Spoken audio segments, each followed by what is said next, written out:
Alright guys, today we're gonna make a rainbow foam, and literally all you need are baby shampoo, a hose, food coloring, a whisk, and a container.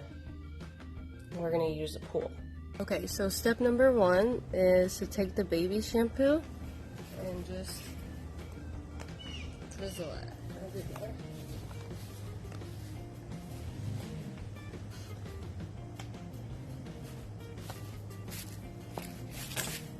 Okay, next you're going to take the hose and pinch it, create a bubble.